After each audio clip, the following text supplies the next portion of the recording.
cash is becoming weeded out.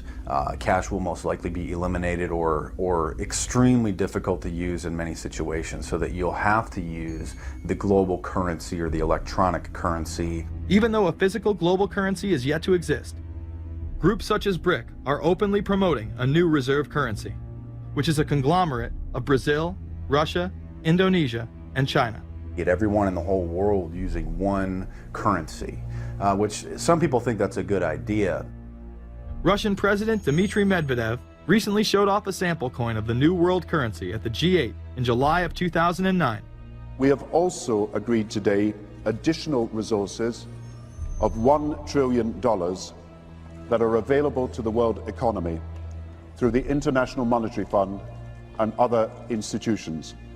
This includes 250 billion from special drawing rights, the reserve currency of the IMF, drawing rights that will be issued to countries who are part of the International Monetary Fund.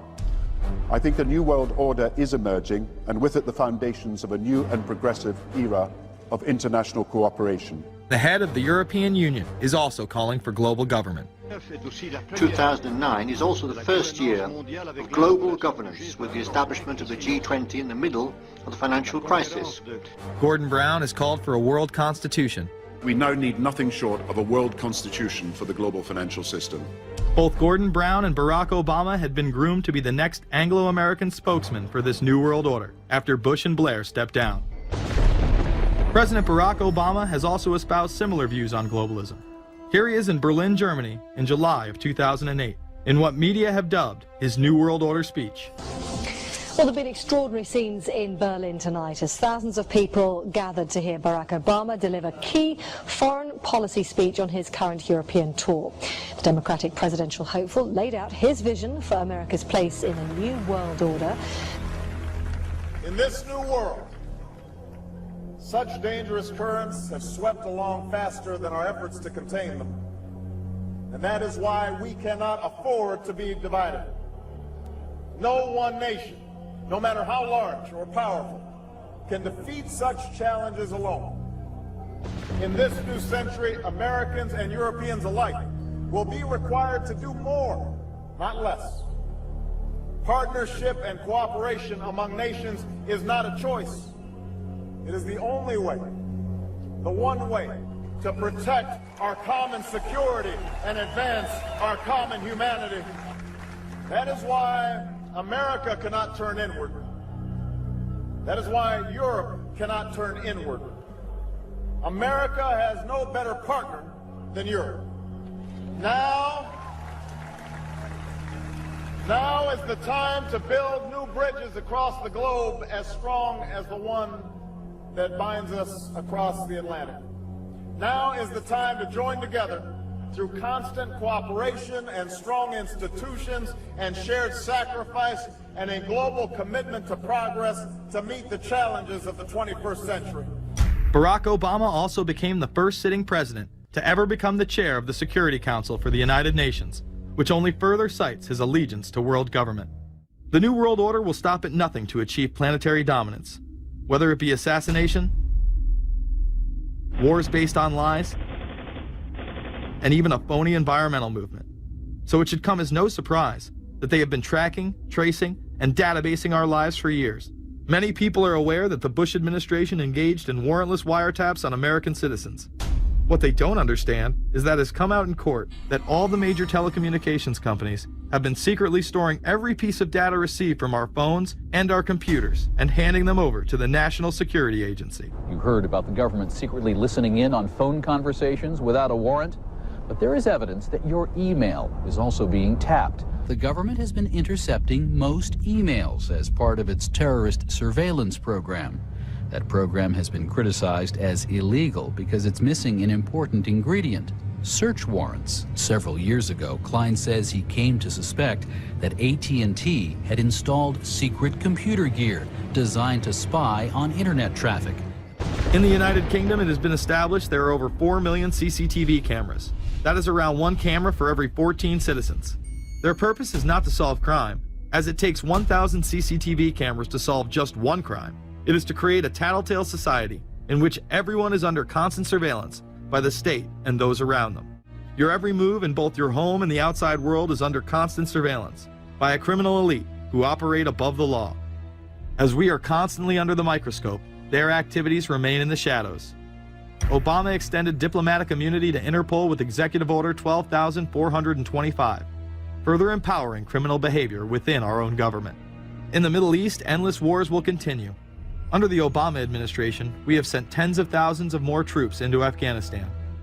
Living in the New World Order, when it's close to completion, for the average citizen, for people like you and me, is going to be essentially slavery. We're never going to be able to get ahead. We're never going to be able to amass enough wealth, essentially to retire or to do what we want to do in life. We're going to constantly be working for the man. They're creating essentially a two-class system. So it's going to be an inner ruling elite and then everyone else. And I got news for you. You're everyone else. The New World Order that is currently being built revolves around creating a global technopoly ruled by the elite, in which they dominate and control a severely reduced populace, which they treat as their pets. Is there a possibility that we have Taliban employees?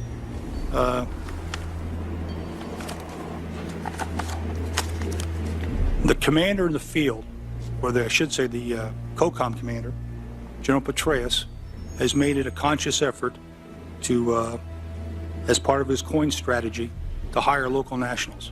I can't talk in this form, nor am I the qualified guy to talk about it, but there is no doubt in my mind, one day you're on one side of the ledger, the other day you may be on the other side of the ledger.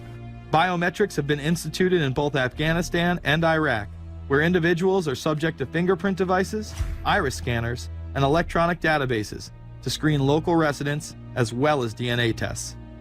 This includes anyone within the populace of a combat zone. Someone has to go out there with the biometric registration equipment, take your iris scans, take your scans and get you registered in the system like that. As scary and tyrannical as these systems seem to be, none may be as dangerous as the implantable RFID microchip. Through various pretenses, including terror, security, and entertainment, the chip has been promoted and integrated into society. In 2001, following the 9/11 terrorist attacks, the Jacobs family became the first family to be injected with microchips in front of a live television audience. We have a Florida family who are really pioneers in a brave new world. They have volunteered to be the first ever to have microchip identification devices implanted into their body. After 9/11, I was really concerned with the security of my family. In 2004, the FDA approved the use of RFID technology to be implanted into human beings. However, studies dating back to the 1990s show the implantable microchip has been linked to cancer in animals, but this has not slowed the agenda of control. In Barcelona, trendies get chips in order to receive VIP status at the exclusive Baja nightclub. A simple swipe of the arm gets them in without a line, and it pays for their drinks too. The Mexican government also chipped employees for security measures in 2004. We were interested today to hear that more than 100 law enforcement officials in Mexico are having microchips implanted in their arms. The chips allow a person to be scanned, sort of like a cereal box at the supermarket checkout. Mexico's Attorney General and 160 of his deputies have had microchips implanted in their arms. It is to provide access, said the Attorney General, to the right people in exclusive areas. Today, aside from being promoted as a device that can save your life by storing all of your medical information in it, it is being promoted as the next generation tool for video gaming. Sega developer Yu Suzuki plans on developing gaming technology using implantable RFIDs. He states, people that have some sort of chips in their bodies to be able to keep track of vital signs. So it doesn't have to be a scary thing, but you could put a sensor here, you know, a bit like the Matrix, as he points to his arm. It's not really something only in the future. Some people already have them, chips in their bodies. Suzuki is correct. It has never been easier to order a microchip online and implant it under your skin. Microchips implanted in your hand, arm, or shoulder is just the beginning.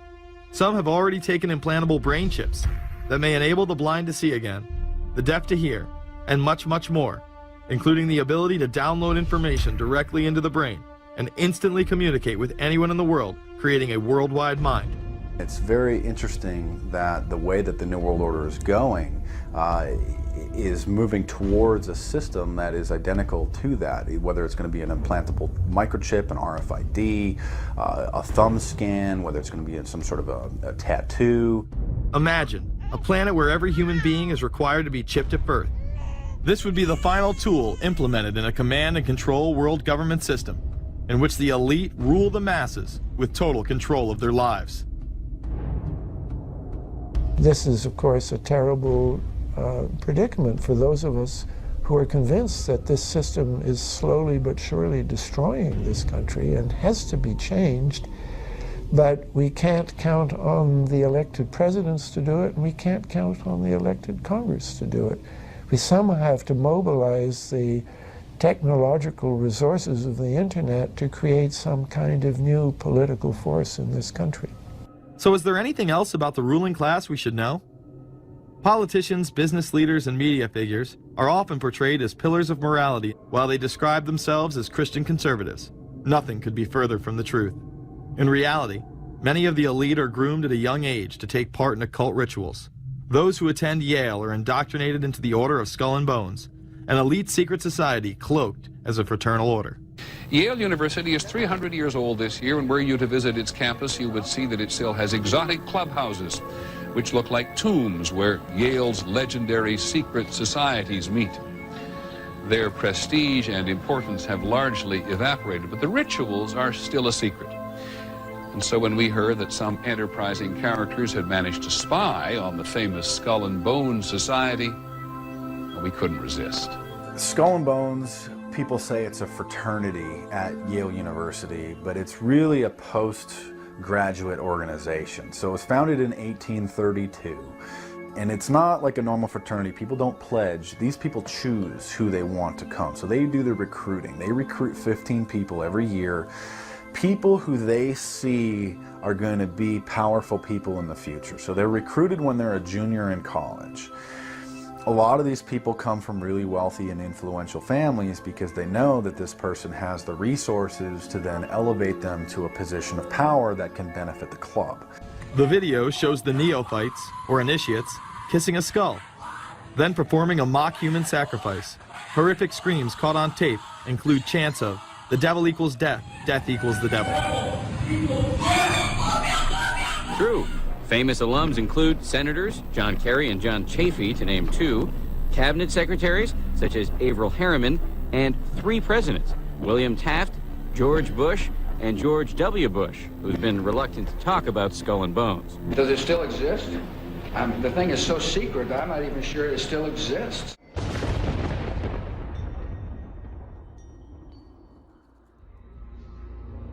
No doubt you'll be hearing about all the differences between John Kerry and George W. Bush. But we've discovered they do have something in common. During their respective college days at Yale, they both belonged to a group called Skull and Bones. Does it still exist? The thing is so secret, I'm not even sure it still exists. Former Skull and Bones members and current members have been presidents, heads of the CIA, senators, heads of business. I mean, huge, huge corporations. These people have the network that brings them to such a position of power that most people could only dream of. You both were members of Skull and Bones, a secret society at Yale. What does that tell us? Not much, because it's a secret. Is there a secret handshake? Is there a secret code? I wish there were something secret I could manifest. 322, a secret number? There are all kinds of secrets, Tim. You were both in Skull and Bones, the secret society. It's so secret we can't talk about it. What does that mean for America? The conspiracy theorists are going to go wild. I'm sure they are. I don't know. I haven't seen the web. Number 322?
he's come pretty close. She was part of a team that successfully recorded part of the initiation ceremony that takes place in the tomb's courtyard. Okay, you have the doorway here. Yeah. Okay, then to the right you have a hedge, and then you have an evergreen tree. If you follow that line straight back, courtyard's in there. Ah, okay. So that's where they have the ceremonies in the outdoor part of it. Part of it was indoors. So we only got to see the outdoor part. Right. We only got to, and to listen to the outdoor part. God only knows what went on indoors. And what did you hear? What was it you know? You managed to get this unique it was access disgusting. It was gross. I mean, they were pretending to murder people. What was the tone of it, though? Was it jokey, or was it quite... No, it wasn't jokey at all. It was sick. It's about the only way I can describe it. It was sick.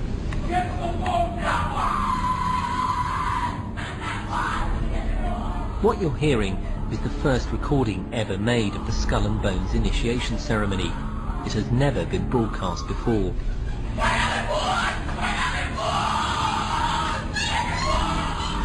15 new members of the club are being introduced into the macabre rituals of Skull and Bones by the senior students who are about to graduate. The club has what some might see as a strange fascination with death, skulls and bones. There's the chants too, difficult to hear first of all, but including the devil equals death, and death equals death.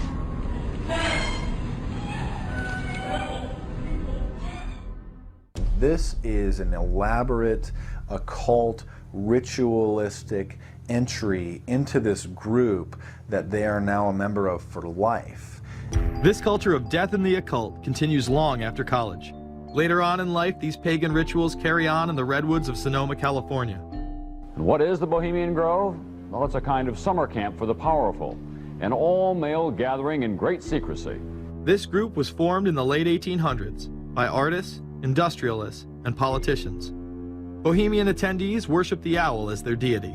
The Aztecs, Mayans, and other natives of Mesoamerica considered the owl a symbol of destruction and death.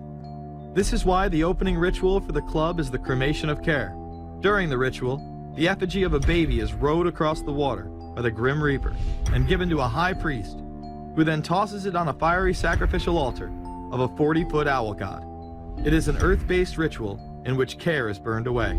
The conscience is symbolically cast aside so that they may ignore the pain they have inflicted on others for the advancement of their own agendas.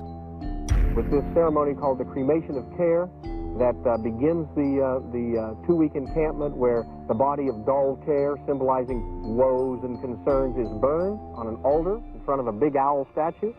When that ceremony ends, they all start to cheer and yell. Now a question. What have Herbert Hoover, Art Linkletter, Jack London, and Richard Nixon all had in common? Well, they've all been members of the exclusive all-male Bohemian Club in California, where every year at this time the elite from around the country get together for 2.5 weeks of fun and games. Among its members are businessmen like Leonard Firestone and Edgar Kaiser, and political figures like Gerald Ford, Henry Kissinger, William French Smith, and George Shultz. President Reagan, Vice President Bush, and Defense Secretary Weinberger are members of other camps. Richard Nixon is a Bohemian, and so are high-ranking executives of such companies as Eastern Airlines, Standard Oil of Indiana, and Bank of America. For the most part, the men of Bohemian Grove are over 50, highly successful, and, according to many employees, politically conservative. Membership in the Grove is by invitation only, and is determined by such factors as social standing, occupation, and personal connections. Privacy is one of the Grove's most cherished virtues. Members may not photograph, record, speak, or write about activities at the retreat. While many public officials are Grove members, the press is a distinctly unwelcome guest. We're from ABC News. Well, get back there. Get back there. Can we talk to somebody in there? Get back there. And what you're looking at here, staggeringly, is a group of people, some of the most famous people in America, in long gowns. Behind them there, you see a 40-foot stone owl. And there's the fire between them, next to the lake at Bohemian Grove. Now, one might wonder, understandably, why the people that run the banking, political, economic system and the media in America should be dressed in long robes doing a ceremony to a 40-foot stone owl. I think we should be told. You see, for over 120 plus years in Northern California, in Sonoma County, on a 2,700-acre secluded redwood grove, leaders from around the world, prime ministers, chancellors, presidents, governors, again, the heads of industry, banking, academia, the media, Hollywood, travel there to engage in bizarre, ancient Canaanite, Luciferian, Babylon mystery religion ceremonies. We were inside 4 hours. That's only one day out of the 2 weeks that they meet there for the admitted Summer Fire Festival of the Bohemian Club.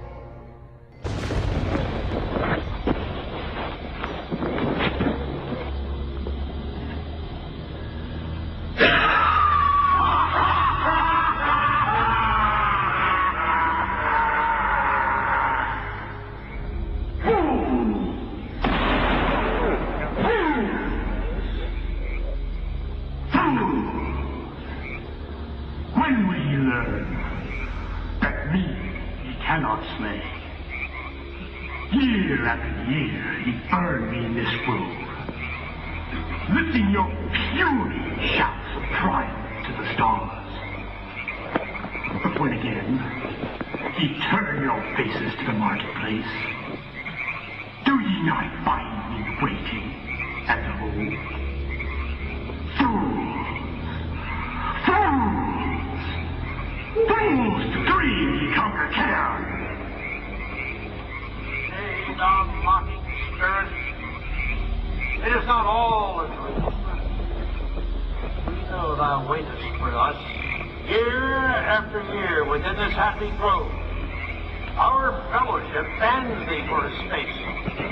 Thy malevolence which would pursue us here has lost its power under these friendly trees. So shall we burn thee once again this night, and in the flames that keep thine effigy, we shall read the sign, Midsummer sets us free. Ye shall burn me once again!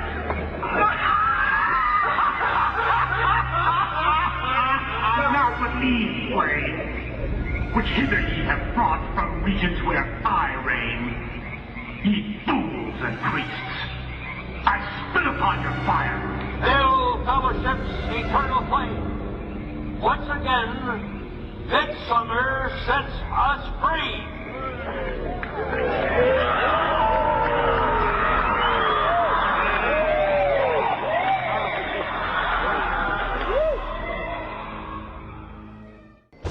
You have to ask yourself why it is that somebody would want to do that, let alone these elite people. And if you look at the elite throughout history, many of the people that achieve pinnacles of power are into the occult. They seek a supernatural way to gain power. Why are Christian conservatives such as the Bushes and Newt Gingrich attending the Grove? And I recognize I'm not going to be invited to Renaissance Weekend or that Bohemian deal where Newt, Rush, and Dick all sit in a teepee naked beating on tom-toms. Why does the media barely mention the Grove? Because many of them are in attendance. Late political cartoonist Phil Frank of the San Francisco Chronicle draws a reporter thinking about his loyalties to Bohemian Grove as he takes notes for a story. Stories about what happens in these redwoods are hard to come by. A campground statue reminds Bohemians to keep their mouths shut about the Grove. Many world events have been shaped at the Grove, including the creation of the atomic bomb. Discussions at the Grove in the 1930s helped lead to the development of nuclear power and the atomic bomb. Every Republican president since Calvin Coolidge has been a member, as well as many Democrats, including Jimmy Carter. If you look at the membership lists of the Bohemian Grove and the Council on Foreign Relations, the Bilderberg Group, a lot of the key level people are overlapping and are involved in numerous groups. In addition to pagan rituals that take place there, this all-male club also deals with darker themes through the plays Montezuma, which feature Aztec human sacrifice, and Faust, which feature Mephisto. Bohemian Grove that I attend one time at a time. It is the most faggot goddamn thing you will ever imagine. Again, we see people of the highest levels of power involved in the most repulsive and decadent of crimes. They couldn't care less about the code of conduct that's taught in all major religions about treating others the way that you want to be treated. And then they masquerade, they put this false front on that they're like everybody else, because your average person wants to do right, believes in some sort of a karma, believes in some sort of a divine justice in the universe. And so these people need to put on this front that they're like the average Joe in middle America, that they go to church every once in a while, and that they believe in an afterlife and a divine justice. And so they have to put on this front that they're like everybody else in order to get elected and to be accepted and to not have people look at them suspiciously, because if somebody goes around and openly admits that they were an atheist or that they were some obscure religion, people aren't going to throw their support behind them as much, and they're not going to trust them as easily. The reality of this behavior is never revealed to the public, as the media keeps any revelations quiet. Unfortunately, these type of activities continue to this day. The insanity is that we have allowed an interwoven elite criminal class to rule over us while posing as the saviors of the planet. We have learned they will stop at nothing to achieve their goals and are not held accountable for their crimes. They prey on the system rather than protect it. This is not a new world order of peace and prosperity.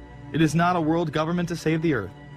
During difficult times, we must remain ever vigilant against seemingly positive solutions imposed to suit their aims. Crises there will continue to be. In meeting them, whether foreign or domestic, great or small, there is a recurring temptation to feel that some spectacular and costly action could become the miraculous solution to all current difficulties. We are threatened by a superclass that control the flow of information and hide technology from the public. The prospect of domination of the nation's scholars by federal employment, project allocations, and the power of money is ever present and is gravely to be regarded. We must also be alert to the equal and opposite danger that public policy could itself become the captive of a scientific, technological elite. It is time to put down the remote control, to turn off your Xbox, and start paying attention. It is time to step away from everyday luxuries and pop culture and take action against a monolithic, concentrated evil in order to save what's left of humanity. We must now trade in our apathy for action in order to defeat this invisible empire. What do you want me to talk about? Yeah. A fraud? No, it wasn't a fraud, but I'll be glad to talk to you if you'll shut up and let me talk. Now. And a fraud, let me tell you something. I'll tell you a couple of stories about fraud. The Bohemian Club, did you say the Bohemian Club? That's where all those rich Republicans go up and stand naked against redwood trees, right? I've never been to the Bohemian Club, but you ought to go. It'd be good for you. Get some fresh air.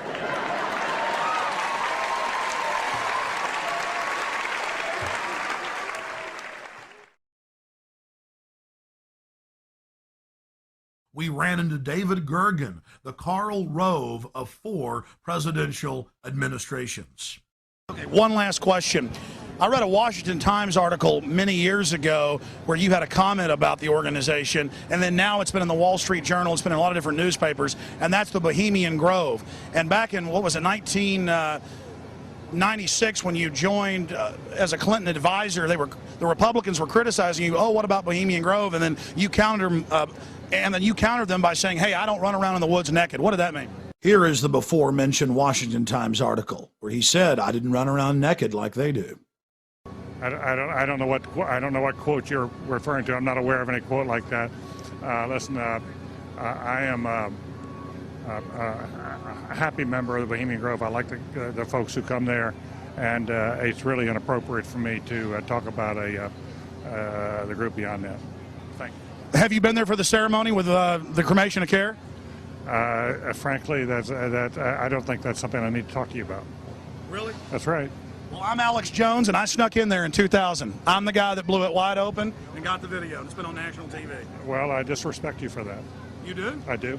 But it's a lot of big public officials going in there. Don't we deserve to know? You took an, I don't know anything about you, and I don't know anything about your film, but if you go in there with an understanding, you violated that understanding by releasing that film, and I don't respect you for that. Really? But we have public officials I'm there sorry, setting you policy. took an understanding when you went in there that you would not do that film, and did you have an understanding when you went in there? No. Did you crash it? Yes. Yeah, and it has no trespassing signs there too, doesn't it? No, they put them up after. Oh, I'm I sorry. just walked in. I'm sorry, sir. I've been there before. I know what the circumstances are, and I'm sorry you violated the understandings. That was not a gentlemanly thing to do. But what about the ritual? Is the ritual genuinely?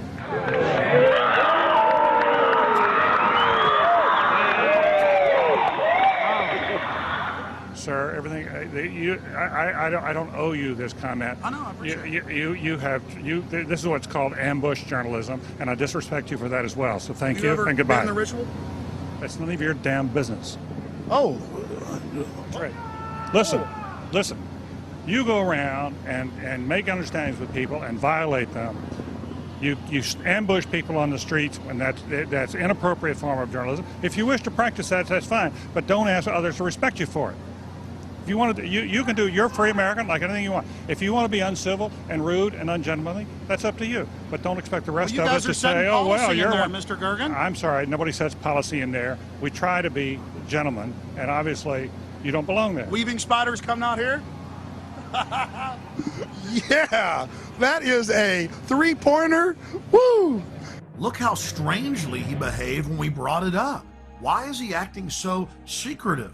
And why did he get so angry when he discovered that we'd snuck in? You see, they take it very, very seriously. This is one of the hallmarks of the occult and secret societies. The word occult means secret. Secrecy is part of their religion. They revel in it. And when it's violated, they become extremely angry. How widespread is the occult? The answer is extremely widespread.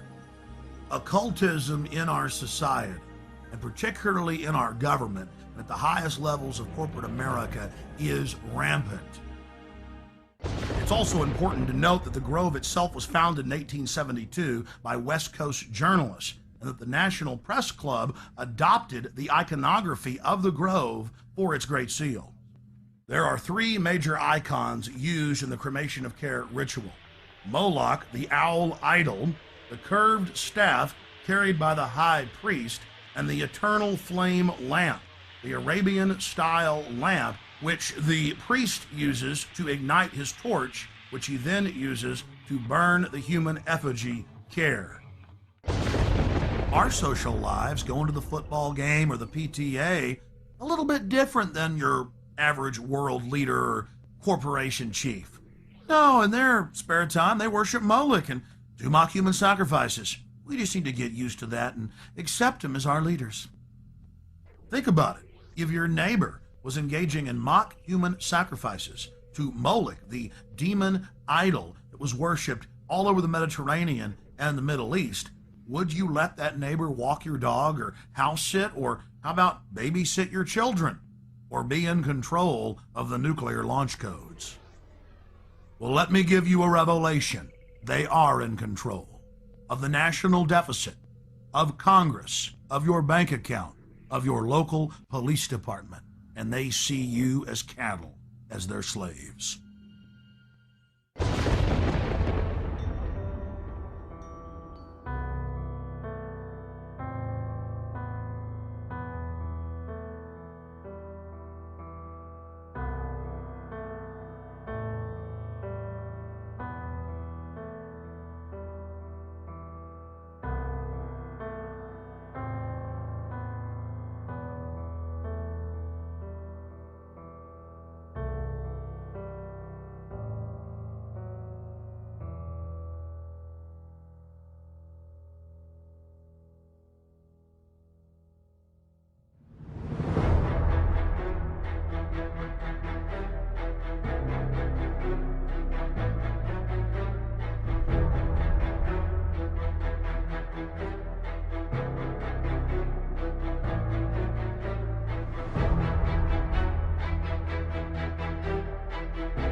George Bush takes his inspiration from what he learned in Skull and Bones and from the Thule Society that Hitler and Goebbels and Goring cut their teeth in. Bohemian Grove, these evil organizations that perpetrate the ugly things that these criminals are doing to this country, for which they must be held accountable.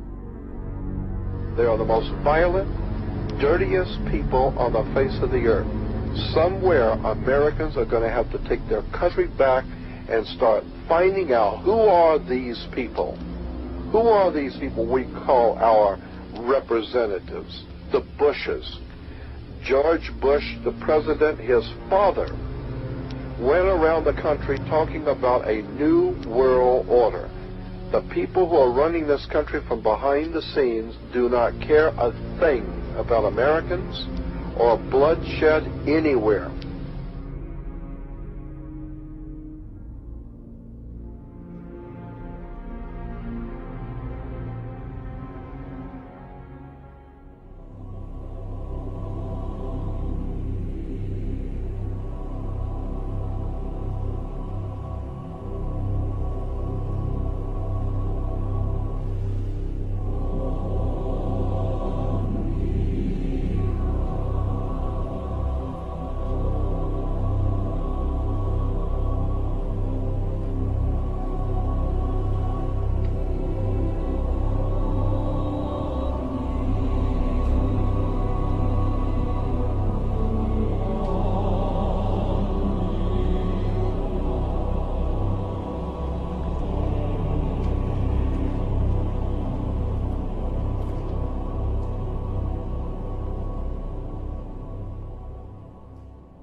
About something that's entertaining or sensational. We're talking about your government, where you live, your country, your freedoms. Right. And what we're talking about here is things which you see every day.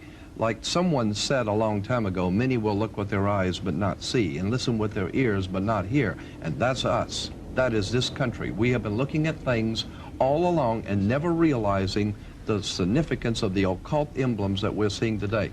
Okay. We're talking about a global government that's in existence right now. We're not talking about a nation that is going, we're talking about a nation that is gone. We do not control the government of the United States of America. The United States of America is controlled by this evilarchy. They control the money system, they control the State Department, they control the presidency. The seal that we have on an American dollar bill is an occult seal of an occult society pursuing an occult agenda.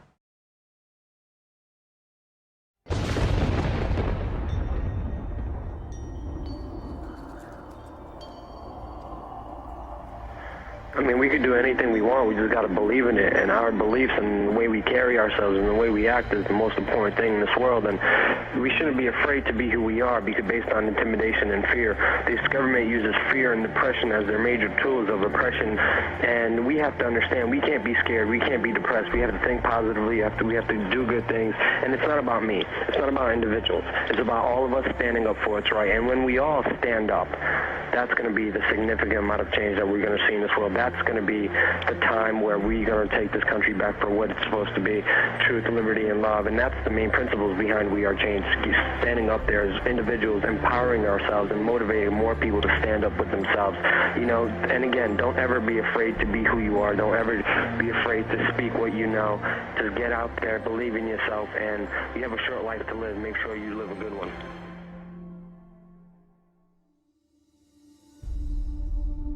There's a worldwide revolution going on. And in my opinion, the young generation of white, black, brown, whatever else there is, you're living at a time of extremism, a time of revolution. What is it revolting against? The power structure. The American power structure? No. The French power structure? No. The English power structure? No. Then what power structure? An international Western power structure. And I, for one, will join in with anyone, don't care what color you are, as long as you want to change this miserable condition that exists on this earth. And there's got to be a change. People in power have misused it, and now there has to be a change, and a better world has to be built, and the only way it's going to be built is with extreme methods. So what you and I have got to do is get involved. You and I have to be right there breathing down their throat. Every time they look over their shoulder, we want them to see us. Once those intentions are made known, we can get to the nitty-gritty of the problem. We can get to the core of the problem. We can get to the root of the problem. And then we can correct the problem.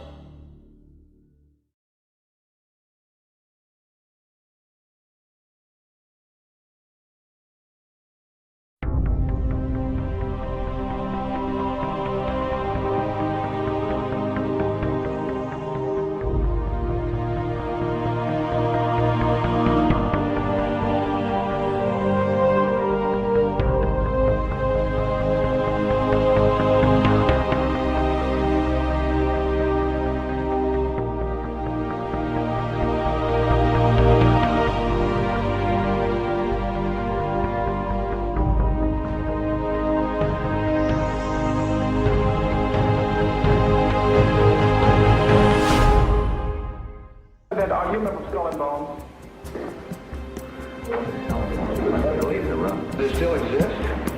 The thing is so secret, I'm not even sure it still exists.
This plan that goes back hundreds, if not thousands of years, tends to be kept in the bowels of these blood oath secret societies. And by that I mean the Shriners, the Freemasons, the Oddfellows, the Illuminati, the Order of the Palladian. There are literally dozens of names down throughout the centuries that this goes by. But it has to be in one of these groups where you have to swear to kill a fellow member of the society if they reveal the secrets, or you yourself be killed by a member of the society if you reveal the secrets. That's what blood oaths are.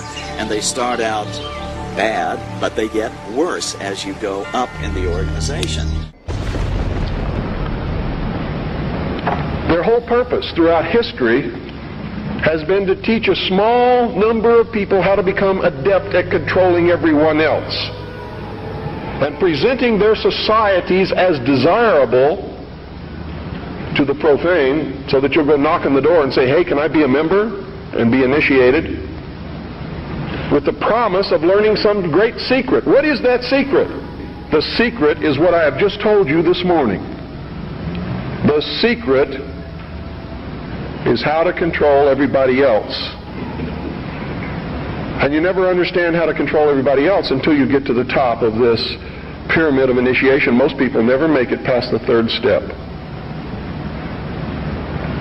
All above that are carefully chosen and nurtured and taught.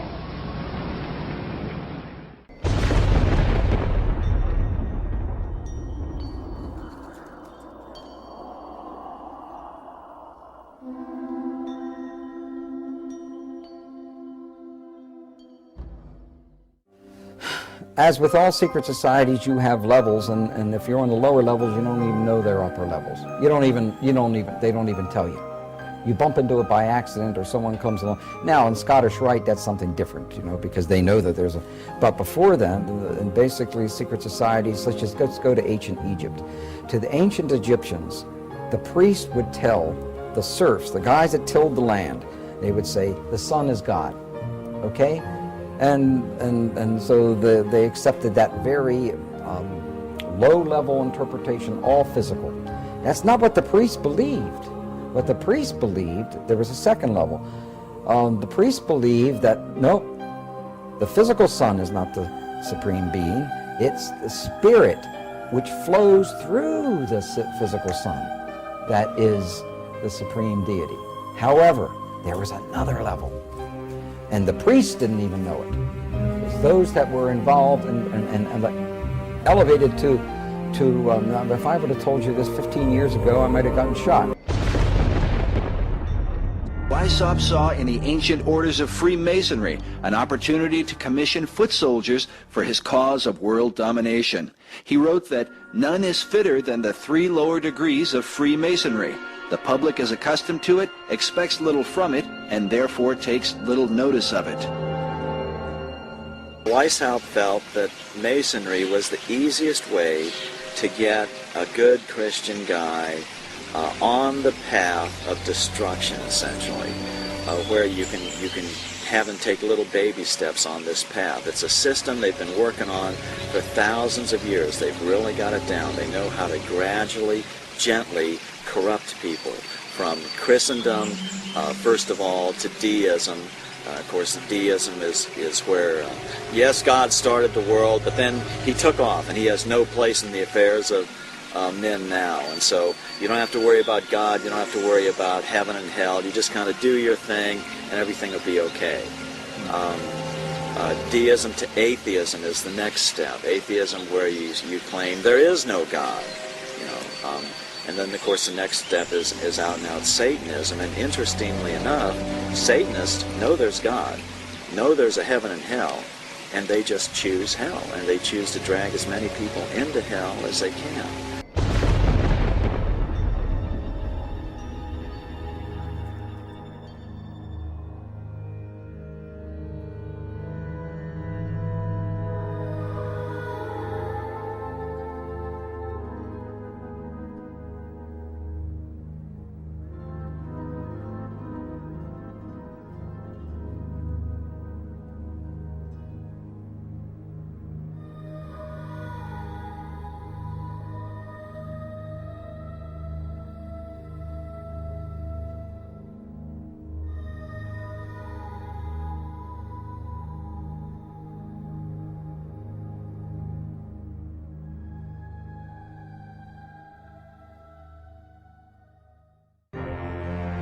The religion of Masonry, while often cloaked with Christian titles, is actually based upon the ancient mystery religion of Babylon and Egypt. These same mysteries governed the worship of Medo-Persia, Greece, and Rome. The mysteries are often symbolized by the all-seeing eye, sometimes called the Eye of God. But the God of Masonry is not the same as the God of the Bible. None was more adamant about this point than the man considered by many to be the most influential Mason of all time, Albert Pike. Albert Pike was a Confederate Civil War general who was the head of American Freemasonry in the post-Civil War period. He was probably he's certainly the most important American Mason. His book, Morals and Dogma, is required reading for every Freemason. He says on page 624, the 28th degree, Teachings of the 28th Degree, he says, quote, Masonry is identical with the ancient mysteries. Okay? And then he goes on, he says, we reproduce the speculations of the philosophers, the Kabbalists, the mystiques, and the Gnostics, unquote. Well, these were all systems, religious systems, that worshipped Lucifer. Pike probably mistakenly reveals his true intent because he speaks of Lucifer frequently. When he says we are identical to all the mysteries, the mysteries were all brought under God's condemnation and destroyed at one point or another in history. From the Babylonian mysteries to the Egyptian mysteries to the peoples living in the land of Canaan. When the major reason God destroyed them, he ordered them to be killed, man and women and child, as they were all worshiping Satan. Now see, Masons distinguish between Lucifer and Satan. Masons believe that Lucifer is the light bearer, the good God, and that the Christian God is called Adonai, the evil God. They use as their justification that if the Christian God was a good God, then there wouldn't be this Garden of Eden problem where because you ate of the apple, now you have to suffer and you have to, the sweat of your brow, you have to make your living. Well, women have to give birth in pain, etc. You know, no good father would do that to his children. So the Christian God is the evil God, where Lucifer is the good God because he'll give you everything you want. He'll fulfill your every desire. In 1908, French occult expert Copin Albancelli wrote, "Certain Masonic societies exist which are satanic, not in the sense that the devil comes to preside at their meetings, but in that their initiates profess the cult of Lucifer. They adore him as the true God, and they are animated by an implacable hatred against the Christian God, whom they declare to be an impostor." Perhaps Albert Pike's most famous and controversial quote is this one: "The true and pure philosophic religion is the belief in Lucifer, the equal of Adonai. But Lucifer, God of light, is struggling for humanity against Adonai, the God of darkness and evil." Because of this, occult author Edith Starr Miller wrote, "Luciferian occultism controls Freemasonry." It is important to remember that the lower ranks of Masonry are largely unaware of the deception of their leaders. Master Mason Manly P. Hall, who said that when the Mason learns the mystery of his craft, the seething energies of Lucifer are in his hands, also made it clear that Freemasonry is a fraternity within a fraternity, an outer organization concealing an inner brotherhood of the elect. Meanwhile, Albert Pike wrote in his famous Morals and Dogma that symbols are displayed to the initiate, but he is intentionally misled by false interpretations. It is not intended that he shall understand them, but it is intended that he shall imagine that he shall understand them. Their whole goal with this philosophy is to teach all men and women that the only end of life is to seek the utmost pleasure and happiness that you can get out of it, because when you die, there's nothing else. That's what they teach. That's what they want you to be. They don't want laws against sexual promiscuity. That's why they don't want families. That's why they don't want marriage. That's why they encourage homosexuality. There's a method to their madness. There's really not much method to yours, because you're operating from a place of ignorance, and until you change that, you're going to be bumbling around, bumping into each other, saying and doing the wrong things, not understanding the nature of your enemy. And if you don't understand the nature of your enemy and the weapons they use, you cannot fight that enemy. You can't fight the battle. You shouldn't even be on the battlefield. That's why you're losing the war. And don't tell me you're not, because I'm in a place of great knowledge about who's winning and who's losing this war. And I can assure you, you're losing the war. Doesn't mean it can't be turned around, but it'll never be turned around until you learn what you need to know. The secret is simply the fact that certain of their members worship Lucifer, and that they keep that secret from the overwhelming majority of their own members, and certainly the public is never to know this fact if they can help it.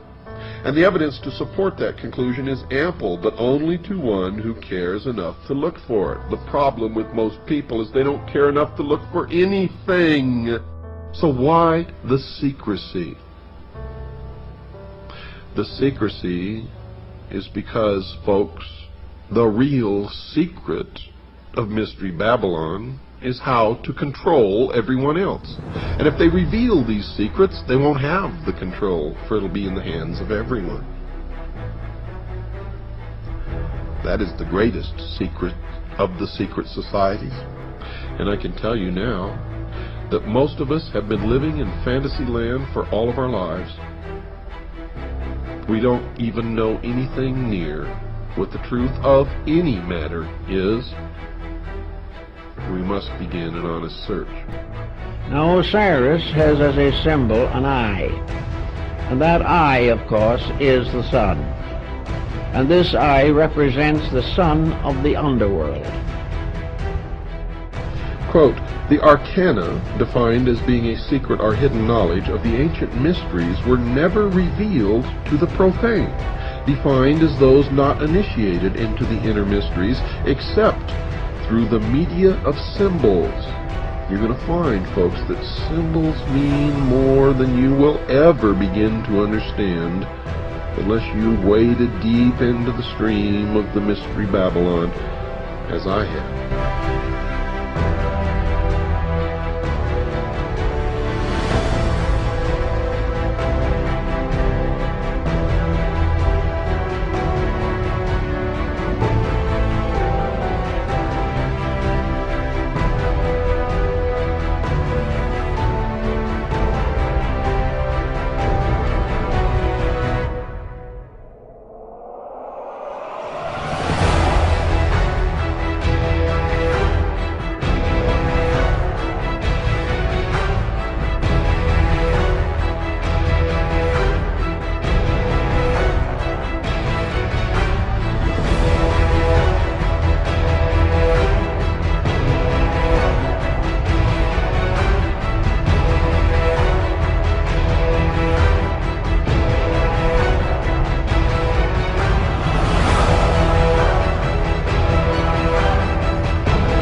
However, only a few are aware of the involvement of the Freemasons, and that is why I have chosen to concentrate on that organization, Mystery Babylon. And the reason I'm concentrating on that organization is because it is their members who have infiltrated the church and the educational field who control those other two organizations. So really there's only one organization that needs to be dealt with, and that is Freemasonry. So, Masonry conceals a great mystery inside its temples, one that is connected somehow to the New Age movement. The Masons admit in some of their writings that they too are anticipating a New Age, a series of major changes. Henry Clausen, the past sovereign Grand Commander, the equivalent of their president of the Scottish Rite of Freemasonry, has been quoted as saying this, quote, "We look towards a transforming into a New Age using, however, the insight and wisdom of the ancient mystics," unquote. The Masons claim that the things that they believe in are as old as the ancient civilizations. They also claim that these mystics, the ancient philosophers, had the wisdom of all ages and that somehow this knowledge has become lost through the centuries. Humanity today does not possess this knowledge, but it has become the task of the Masons and other truth seekers, who turn out in every case of investigation to be liars and deceivers and manipulators, to rediscover these principles for the benefit of all mankind. Those possessing this knowledge will correct the world's current problems. Some of the Masons also claim to have identified the cause of these problems. One of the most prolific writers on the subject of this lost truth, as I have mentioned earlier, is Manly P. Hall, a 33rd degree Mason. For those unfamiliar with the Masonic degrees, all Masons in America start through what is called the Blue Lodge, consisting of only 3 degrees. A Master Mason is of the 3rd degree and really knows nothing, even though he thinks that he has been illumined, and I get letters from them all the time. "I'm a Master Mason, and I never heard of any of the stuff that you're talking about." Oh, boy. It amazes me, folks. It just absolutely amazes me that people are so stupid. Drives me wild. The initiate into the Blue Lodge goes through 3 separate and different initiation ceremonies, one for each degree. After completing these ceremonies, he may stay where he is or choose to affiliate himself with either the York Rite, which has 13 degrees, or the Scottish Rite, which has 32, and then the meritorious 33rd. The latter is divided into two separate jurisdictions, the southern and the northern. And these are based primarily on state borders, and whether one joins one or the other depends on where the initiate lives. The two Scottish rites have an additional 29 degrees, making for a total of 32. There is one more degree called the 33rd degree, which is honorary, and only a few are invited into that degree, and to even be considered, they must perform some major work toward the completion of the great work, which is the plan to bring about the utopia on earth, the socialist dream. The York Rite has a total of 9 degrees. However, since little has been revealed about this order, we will concentrate on only the Scottish Rite, and in particular the southern jurisdiction. Well, I've since discovered that the York Rite has a total of 13 degrees, folks, not just 9.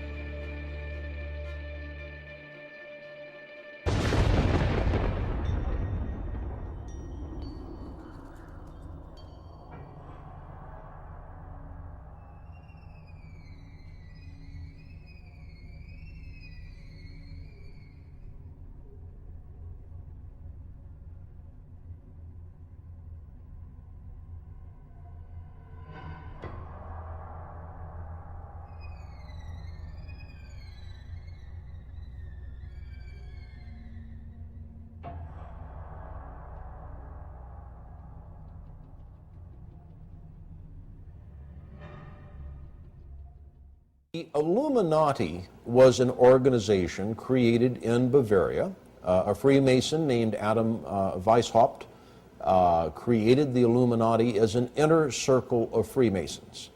And he was very definitely taken by the period of the Enlightenment. He saw liberal democracy and liberal government, not liberal in the sense that we use it today in political talk, but liberal in the sense of giving rights and freedoms to the citizen, as an important way to improve the world.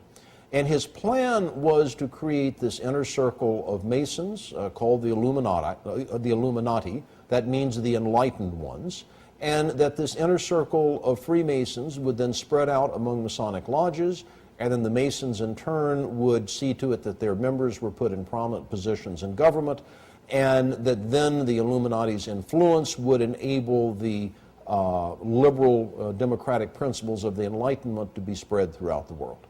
It had 3 ideals: separation of church and state, controls on the power of the state, and the emancipation of women. Three planks in their platform, if you will. Now, one could say that the Bavarian Illuminati won, because that, in effect, defines Western society. Because the Illuminati plan to change the world in many ways came to pass, some believe the order functioned through the revolutionary movements of the 18th, 19th, and 20th centuries. The cry for revolution around the world seems to have impacted all the countries of Europe and spread beyond to Russia, China, North Korea, and Cuba. But most controversial is the society's influence in America, something hinted at in the very date in which the Illuminati in Germany was founded. I think they were supposedly formed in 1776, the same year of the Declaration of Independence. And the Illuminati was established as an organization, you know. He says, no longer are we going to take the orders of the monarchs in 1776. Now that's a pretty important date, isn't it? Now, you made reference to 1776 and the Illuminati. Can you draw a line? I do associate the two because the language was so symbolic.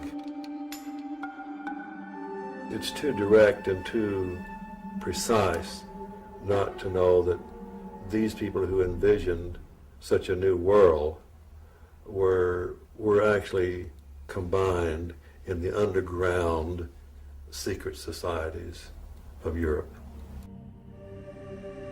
Fire was an important symbol to the revolutionaries, who were determined to destroy the old world in preparation for the new.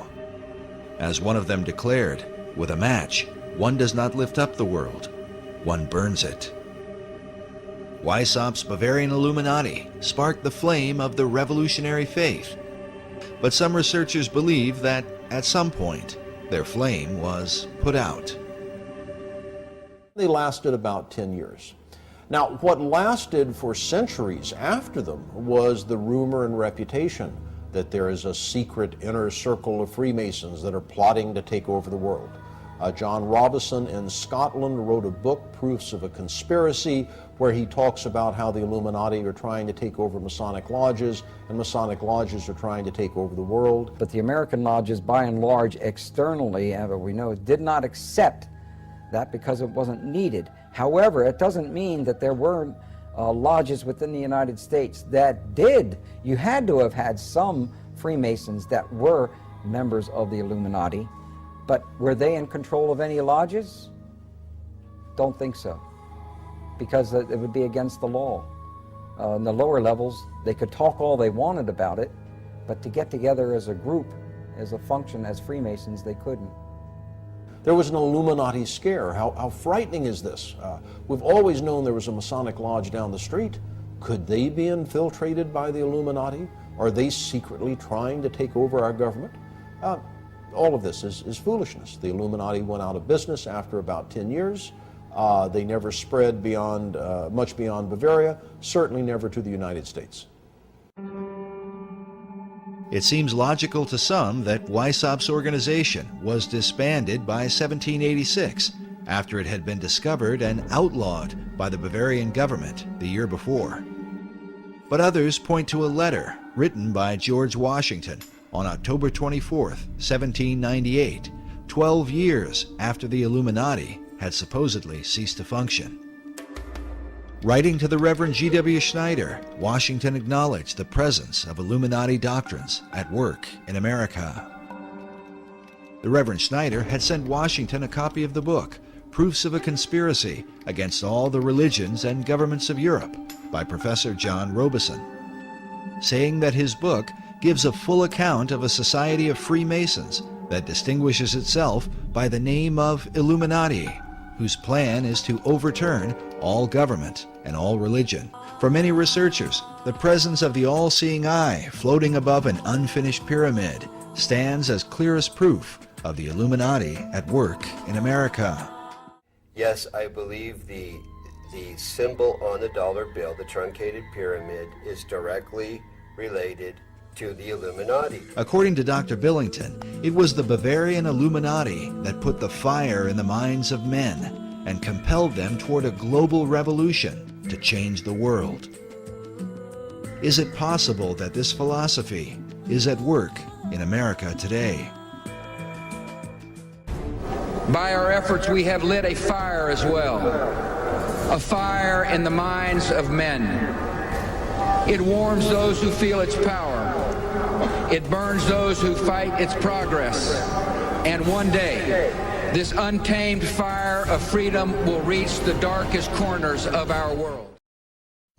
In his book, The Secret Destiny of America, Manly P. Hall wrote that world democracy was the secret dream of the great classical philosophers, saying that the brilliant plan of the ancients has survived to our time, and it will continue to function until the great work is accomplished. Many researchers believe this great work is the secret behind the wars and rumors of war America has been involved in through the 20th century, right up to the present day. Could this plan of the ancients to establish a world democracy be the real hidden agenda of secret societies? And was this ancient plan echoed in the 2005 inaugural address given by President Bush? When our founders declared a new order of the ages, they were acting on an ancient hope that is meant to be fulfilled. The occult is working at the highest levels of our society, using the military and financial power of the United States to bring about this one world state. And the president has spoken openly about it, how the purpose of the United States is to bring democracy to the nations of the world. Where did this become the function of our nation, to bring democracy to the world? You only need to read the writings of Manly P. Hall, where he tells you that for 3,000 years, secret societies have been working to bring democracy to the world. You read President Bush's speech, before the Association on Democracy, the National Association on Democracy. He tells you for 2,500 years, people have been working to bring democracy to the world. Yet the ancient philosophers recognized that a true democracy could only be achieved by a society of perfected men. The perfected men would be comfortable in a true democracy. And probably a true democracy cannot emerge until there is enough of such human beings in the world that can take over the government of man. It will be that kind of leadership. It'll be like Plato's vision of the philosopher king, the man who has wisdom and the man who has power. Democracy has the occult promise of a fair world to live in.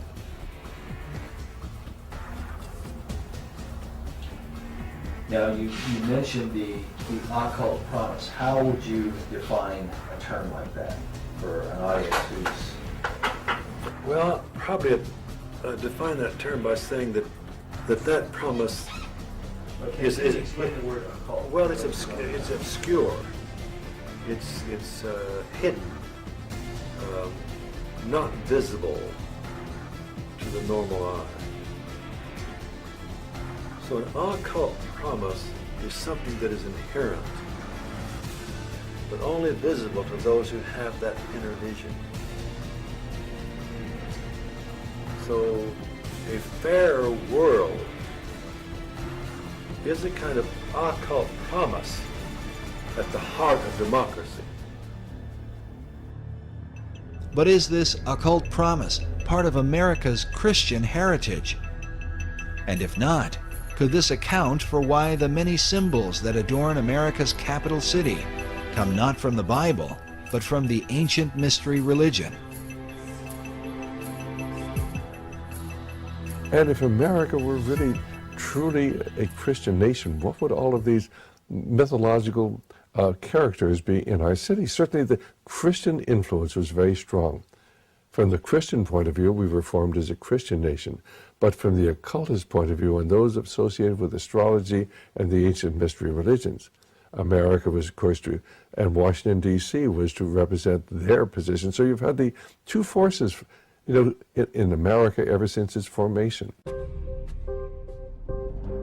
While it seems that most of America's leaders have upheld Christian ideals, their reason for doing so is often questioned. If they were Christians, why would they erect monuments to pagan gods and goddesses? And if they were pagans, why confess to Christian ideals? Manly Hall suggests the reason may have been one of self-preservation.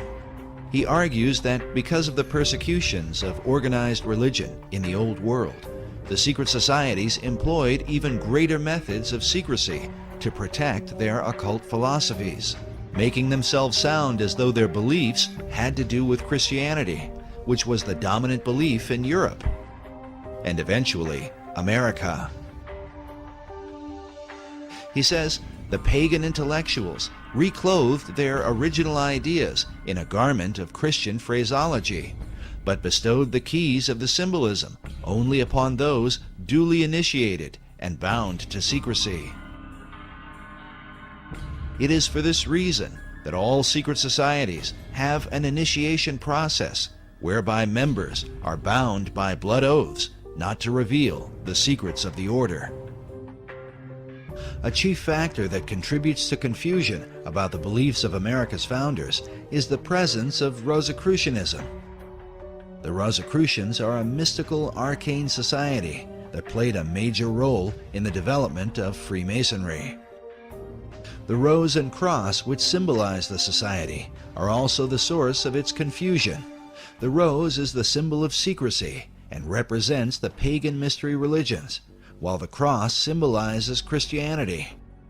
Rosicrucianism is when the two are combined. Because of this, one can begin to understand how a man like Charles Thomson could be famous for his English translation of the Old and New Testaments, and at the same time approve the design of the Great Seal for the United States with the all-seeing eye of Horus floating over an Egyptian pyramid. A Rosicrucian influence can be clearly seen in some of America's symbols. For example, this image of a pelican feeding her young appears in Manly Hall's Secret Teachings of All Ages and is very common to Rosicrucianism and Freemasonry. Now notice the Great Seal for the state of Louisiana. This particular replica is found inside the inner corridors of the U.S. Capitol. The Temple Church in London is a well-known Knight Templar church. Here we can see that the golden rosy cross can be traced back to the mysterious knights. Now, notice the art surrounding the shrine. How a series of squares are shown with red and golden roses in the midst. The shrine opposite has a variation of the same design. Now consider this same pattern as it appears throughout the interior of the state capitol.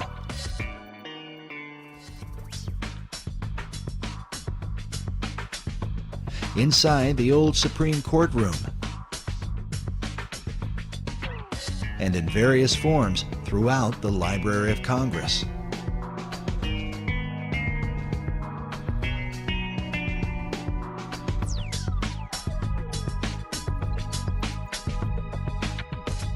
Sir Francis Bacon became the chief of the Rosicrucians in England. His famous saying, "Knowledge is power," is found written inside the Library of Congress, while a statue of Bacon can be seen on the upper level. Elsewhere in the main library is a Baconian passage from his collection of essays. It reads, "The inquiry, knowledge, and belief of truth is the sovereign good of human nature." This saying is found over a statue representing philosophy. Could this be an indication that Baconian philosophy governs the New World concept? Albert Pike was one of the most prominent 19th century Freemasons. He joined the fraternity, I believe, in 1859, just before the Civil War. He was a scholar of ancient languages, was very familiar with what we would call comparative religion today, and he was given the task by the Supreme Council for the Southern Jurisdiction to rewrite their rituals. And this he did just before the Civil War, and then after the Civil War, he was elected Grand Commander of the Southern Jurisdiction, and he served in that position until his death in, I think, 1891. Pike held the office of Sovereign Grand Commander for the Southern Jurisdiction, which is based in Washington, D.C. Albert Pike's great contribution to the Scottish Rite is his book, Morals and Dogma of the Ancient and Accepted Scottish Rite of Freemasonry. On the title page it reads, "Esoteric Book for Scottish Rite Use Only, to be returned upon withdrawal or death of recipient." It's given to the new Masons after they've gone through a series of stuff. Then they're given a copy of Albert Pike's book. Pike declared that the true definition of Freemasonry is an advance toward the light.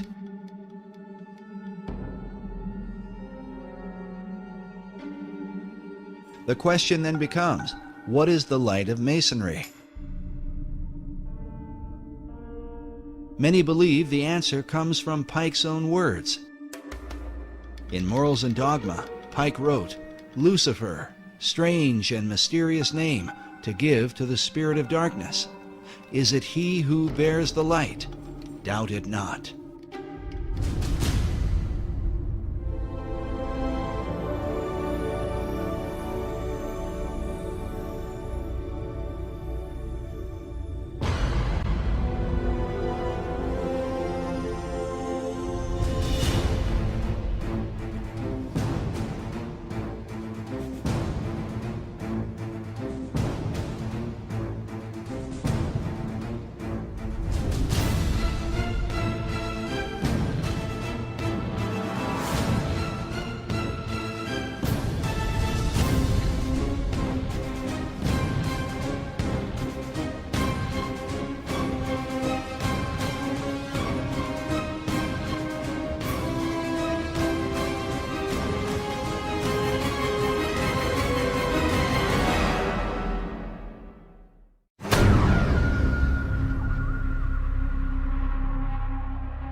he can become something like a god. You might be surprised to learn the founders had a similar idea. There is a painting in the Capitol. Yes. Tell me about it. Well, it's a painting that I was shocked to find was there. I said there was a painting called The Apotheosis of Washington. Apotheosis meaning the God-making of Washington. George Washington becoming a god. It seemed almost irreverential. It was like, how can a man become a god? But it really, to my eye, and to other historians' eye, catches this concept of the power of man. Again, can you imagine anyone putting forth that notion of politicians as gods? Right. Here we are in the 21st century. Well, you'd be run out of town. You'd be run out of town. There was a statue of George Washington that sat in the Capitol. He was unclothed. It was a model of a statue of Zeus. It was George Washington as a god. Right.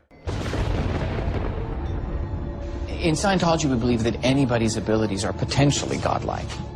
I believe in God. How, describe God? Wow. Well, I would say for me, it's a really personal question. Well, it is, and you don't have to answer it. It's we can move on if you don't want to answer it. It's entirely up to you. Yeah. It's certainly not a test. Okay. No, I don't mind answering it. I think God, to me, though, is I believe that there is a power that I am striving for. I think the best way to describe that would be to name that God, you know. And ideally, I would have to say that I am striving to be that God.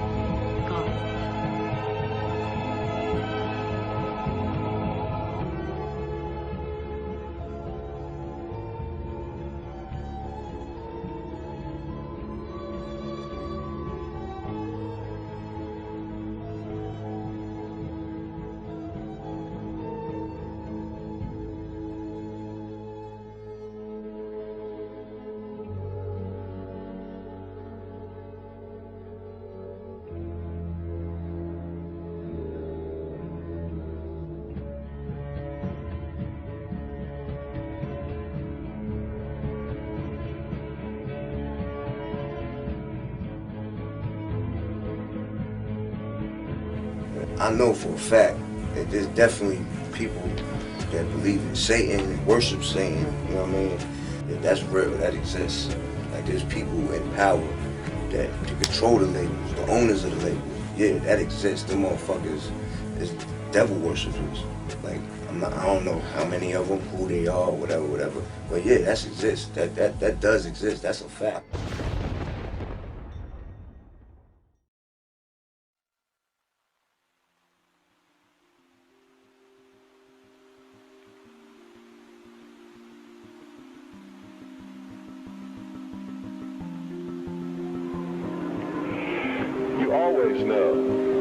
We always know which is the right way and which is the bad way. The bad way sometimes feels better, so we may choose that way and justify it by rationalization in order to make ourselves feel better about the bad that we did. Isn't that the way we all do things?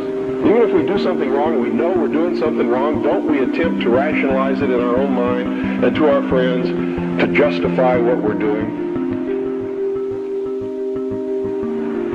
So I believe it's a great fallacy to set out to brand those whom we disagree with as being evil people. The result of their actions we may perceive to be evil. We may perceive it to be bad, but I guarantee you those people don't see it that way. You see, nobody gets up in the morning and sets out to do evil. Nobody consciously does that. I've never met any person in my entire life who said, I'm evil, I'm going to do evil things, I like to do evil things, I want to do evil things. They don't exist, in my knowledge. And when we present ourselves to them in that light, we're good and they're evil. Do you think we have a chance of getting them to listen to us? Not on your life. It's not going to happen. So I think we have to change the way we talk. We have to talk to them in a different manner.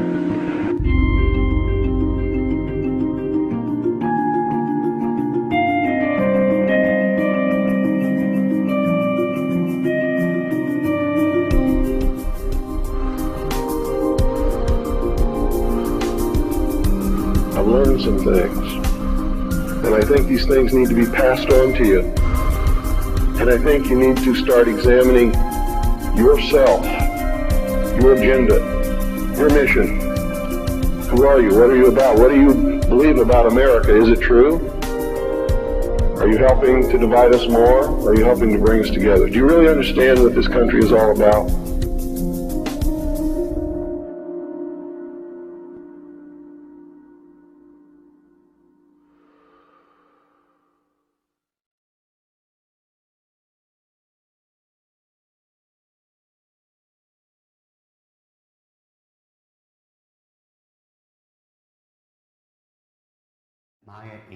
Rothschild had made a very interesting and profound statement. He said, "Allow me to control and issue the money of a nation, and I care not who writes its laws." And he was right. Meyer Amschel Rothschild is called the founding father of international finance. In 2005, Forbes magazine ranked him 7th on their list of the 20 most influential businessmen of all time. All this happened back in 1776, and this was during May 1st and shortly thereafter. The significance behind that is that on May 1st, 1776, Dr. Adam Weishaupt, who was a devout Jesuit priest, who was given the chair of the professorship of religious studies at Ingolstadt University, was approached by Meyer Amschel Bauer, who would later change his last name to Rothschild, along with 12 of his most financially influential friends. They knew Weishaupt at that particular time was not only a genius when it came to the occult world, but Weishaupt also had an axe to grind, because it was the Catholic Church that just recently defrocked him. He was no longer a Jesuit priest, and he was going to send a message to them, to the monarchies of Europe, and to all other people who would try to have their will over his. What Rothschild and Weishaupt came up with was a plan to destroy the old world system of government through monarchies and the church, and to set up a new world order in its place. This is said to be the great plan of all the secret societies. So what happened? Meyer Amschel Bauer approached Weishaupt and basically told him, "We know you've got the occult knowledge and genius to put it all together. We've got the money. You do it, we'll back it." Just to paraphrase what really happened. So in 1773, Weishaupt started creating what had never been created before. The idea of Illuminism had always been around, ever since the days of Babylon, with the co-founders of being that Nimrod and Semiramis. But no one had ever been able to actualize it. However, May 1st, 1776, the order of the Illuminati had become a reality under the auspices of Dr. Adam Weishaupt. Now, like other nations, orders, countries and such, they have their two great seals. The order of the Illuminati does. Those two seals can be found on the back of a $1 bill. People mistake those to be the two great seals of the United States of America. They are not. Those are the two seals of the order of the Illuminati. And I'm going to explain it to you. In order to understand the seal itself, we have to first take a look at every single thing that composites it. We look at the first part of it on our left, which would be the truncated pyramid one. Above it is a 13-letter Latin expression that says Annuit Coeptus, and directly underneath the base of the pyramid is a 3-word Latin expression which is Novus Ordo Seclorum. If you were to look up the word, let's say work, in the English dictionary, you're going to find at least 50 different meanings for it. It is the same thing in Latin. Different words have different meanings. They have more than one meaning. The word seclorum, one of the definitive meanings is secular. Something that is secular is of the world. So it is proper, very proper, to translate the bottom as New World Order, the Novus Ordo Seclorum. The whole of it is saying, announcing the birth of a new world order. This would be Dr. Adam Weishaupt himself, the very first head of the Order of the Illuminati.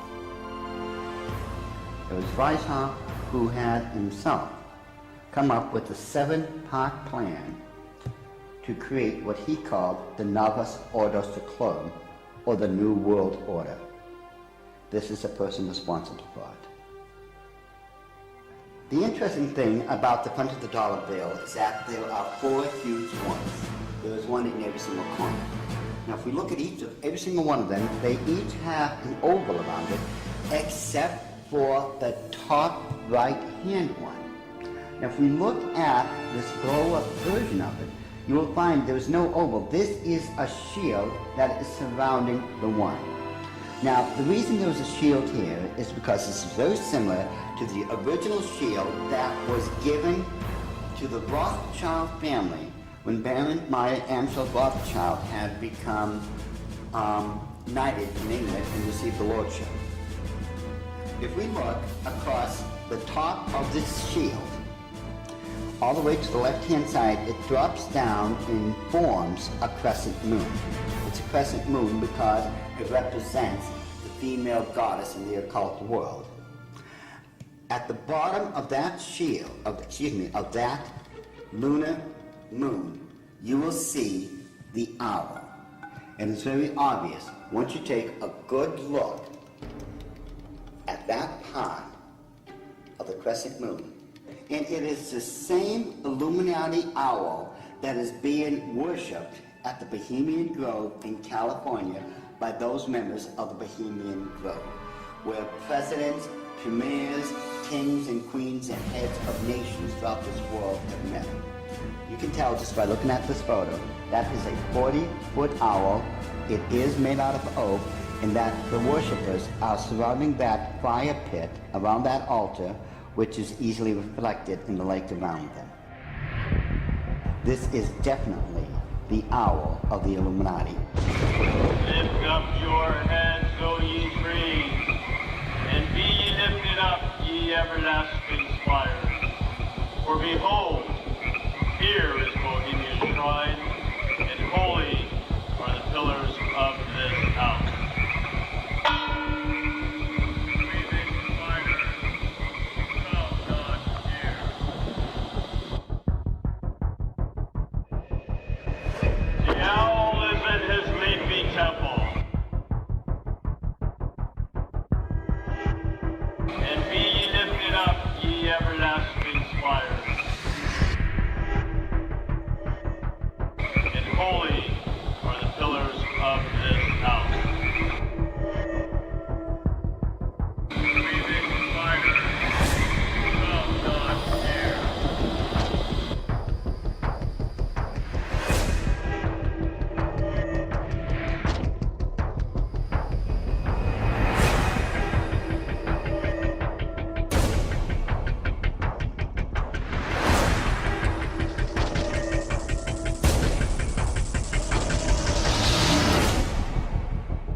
Darkness, you will be enlightened.